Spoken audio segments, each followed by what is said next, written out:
This is something I like to ask people who aren't quite as computer obsessed as I am. How old do you think this Mac is? If you know the answer already, ask someone else. Have a minute to take it all in. Take your time, no stress. The first person I asked guessed it was from 2015. This computer is actually a 2008 MacBook though, making it 17 years old.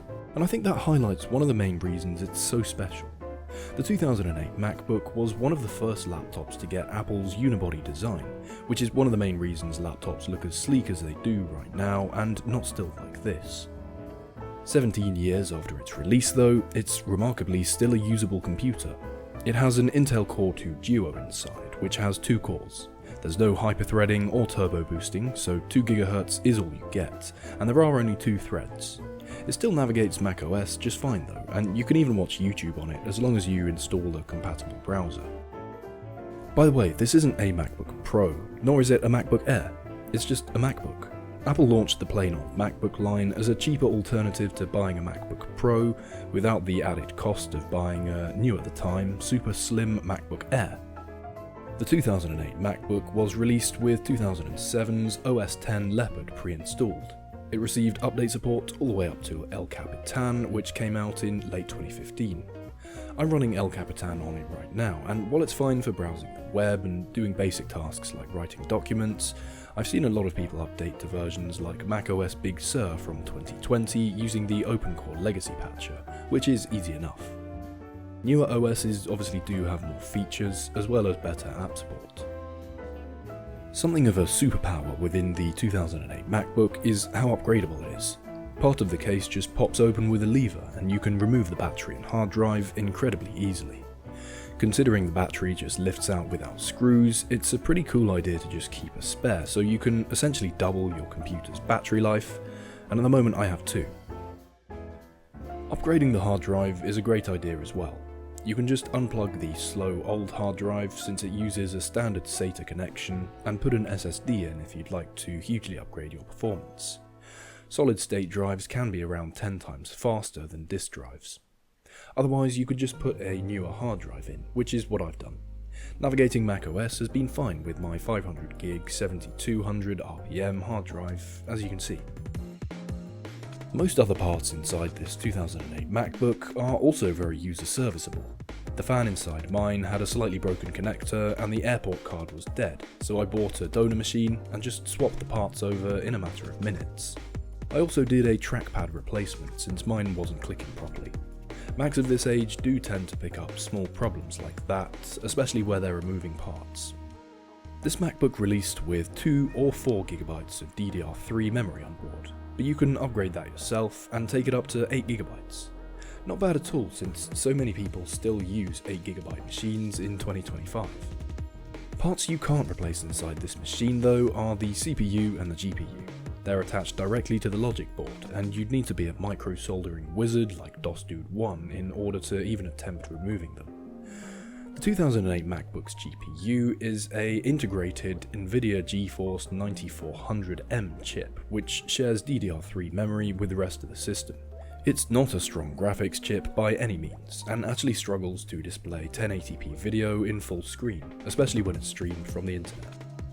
Smaller MacBooks do usually have fairly weak GPUs, and this one will get you through very basic tasks, but the 9400M really is one to forget from NVIDIA.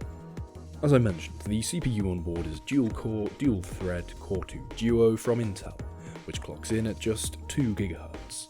This is the base model 2008 MacBook, by the way. There was also a 2.4 GHz version that notably came with a backlit keyboard, something this one doesn't have. The price difference was $300 back when Apple sold them new, but these days they're around the same price on eBay used, which is among the only places you'll be able to buy such old MacBooks. I got this one for 25 UK pounds with a charger, which is around $35 US at the moment. You can expect to pay somewhere between that and maybe $60 US right now, but considering their age, I really wouldn't pay any more than that. Before 2008, Apple's plain old MacBook computers were made using plastic bodies. You could buy them in black or white, and the plastic design made them look and feel a lot cheaper. The switch to an aluminium body made them a lot more appealing though, and rumour has it Apple stopped selling these aluminium MacBooks to keep their MacBook Pro and Air lines alive. Perhaps too many people were buying the cheaper model. From 2009, Apple went back to their plastic-based design and released 2 more non-Pro MacBooks. The non-Pro, non-Air MacBook line went cold until 2015, when it saw a revival in the form of the tiny 12-inch Retina MacBook. That design was only kept until 2017, and since then we've only seen the MacBook Pro and Air lines get new releases. By the way, Apple didn't actually release a 13-inch MacBook Pro until 2009. This MacBook was kind of a placeholder for that machine in many ways, because when the 2009 13-inch Pro did drop, it was barely an upgrade at all. It had up to a 2.5 GHz processor, more RAM available at purchase, and a keyboard backlight. The GPU, RAM speed, display, and basically everything else was the same as this 2008 MacBook, which means you really shouldn't worry about which one to get in 2025. Most Macs of this age really do perform about the same right now, and that's slowly, with the capacity to write up Office documents or spreadsheets if you really need to for school or work. As I said, web browsing is doable, but you need to install the right browser, and I went with an older version of Vivaldi because it's practically the only one that works right now. A lot of people on sites like eBay sell these as MacBook Pros, by the way, not realising there's a difference. Remember, there's no such thing as a 13-inch 2008 MacBook Pro. Oh, also, there's a myth I want to clear up about these laptops as well. People have been saying recently that the 2008 MacBooks are hard to find or becoming collector's items. Luke Miani even did a video where the thumbnail and title suggested it was a rare MacBook. It's just not true though. This computer sold well for almost a year and is by no means hard to find in the 2 or 2.4 GHz versions. I'm not usually one to question the authority of Luke Miani, as he's a pioneering figure in the recent popularity of used Macs, but for want of better phrasing, he was just making shit up for clickbait that time. The 2008 MacBook Air is a genuinely hard to find laptop, and the original SSD models are near impossible to get these days.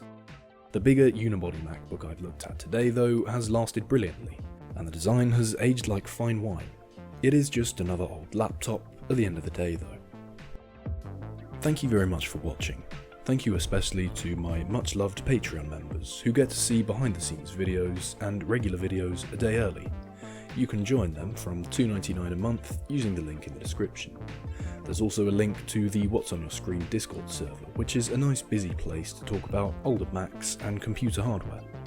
Consider subscribing for more, and I'll see you again next week.